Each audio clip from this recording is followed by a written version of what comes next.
Hi, so this is your short lecture video on the teleological argument for the existence of God, or it's sometimes called the design argument, and we'll see why shortly it's called the design argument.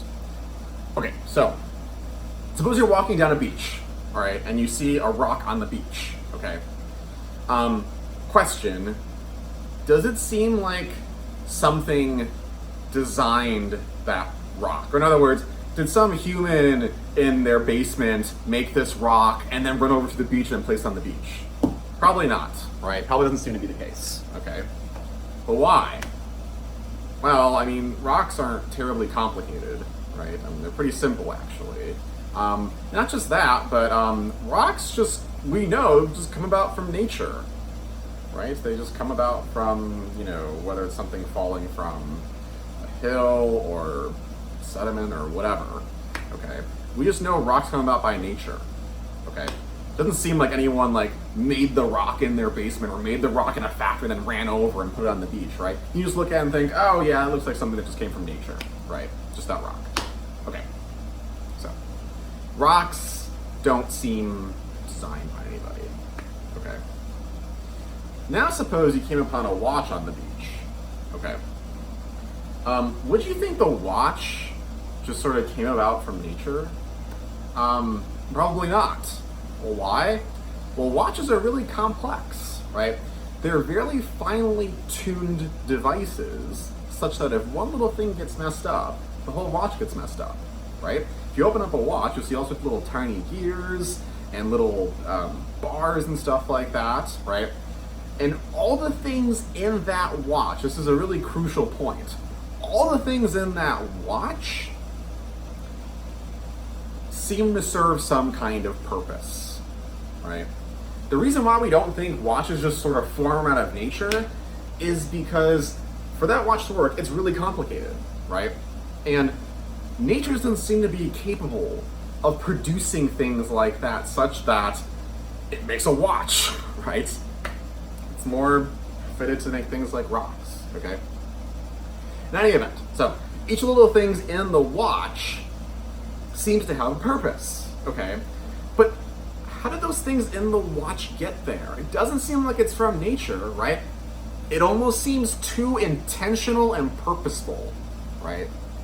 And from the fact that the things in the watch seem really intentional and purposeful, you can infer that the watch, in fact, didn't come about from nature, right? The watch didn't just appear upon the beach, like from the ocean.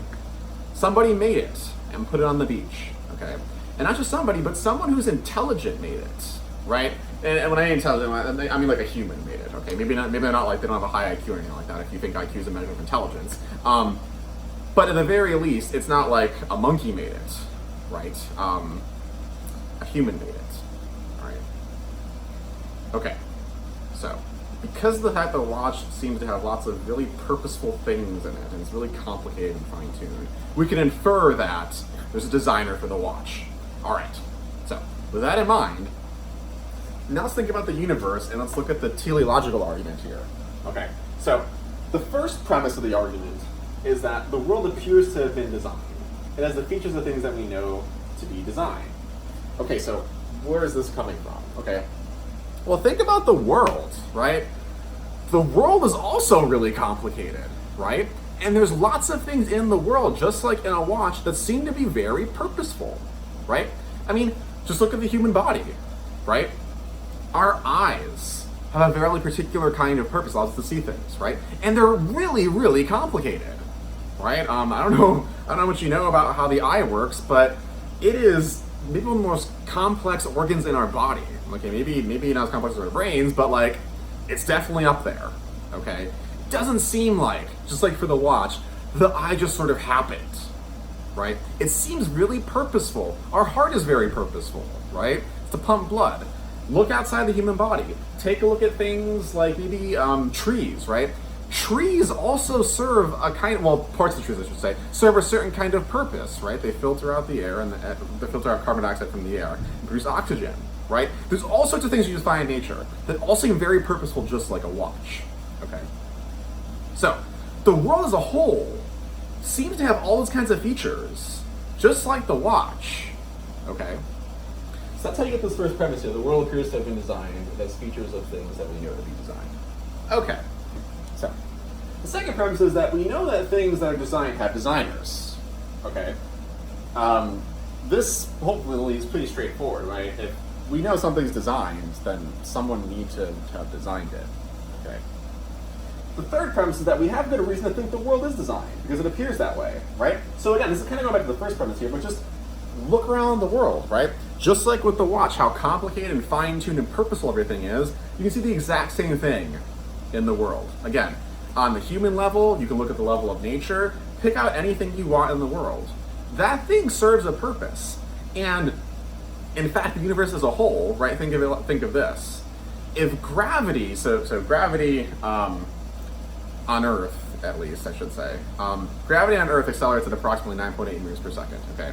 The reason why it's relevant is because if that acceleration was just slightly off since the beginning of the Earth's formation, the gravitational field around it, our Earth would be so much different.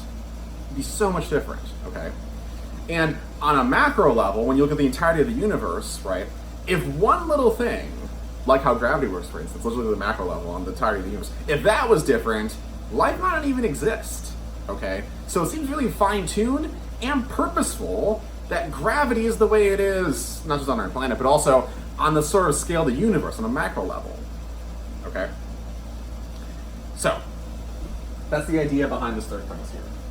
Okay, so if we have good reason to think that the world's designed, and it appears to be designed, it seems like we'd say the world had a designer, right? Just like we said the reason why the watch has a designer is the reasons I just talked about. Okay, so I'm gonna erase this super quickly once I get my eraser. Hold on. Okay, so that's the fourth premise of the argument. The fifth premise is that the only thing that could possibly design the world is God. Okay? Why? Well, again, the Earth is just like, you might think, an incredibly complicated watch, right? Has the same features of the watch that we talked about earlier. It's incredibly complicated. So we can say that the world had an intelligent designer if we could say that the watch had an intelligent designer for the reasons I just mentioned earlier. Okay. So, what better candidate, you might think, for a designer than God, right? Seems like we need a kind of all-powerful being to actually get the world right and working, right? So that's the fifth premise.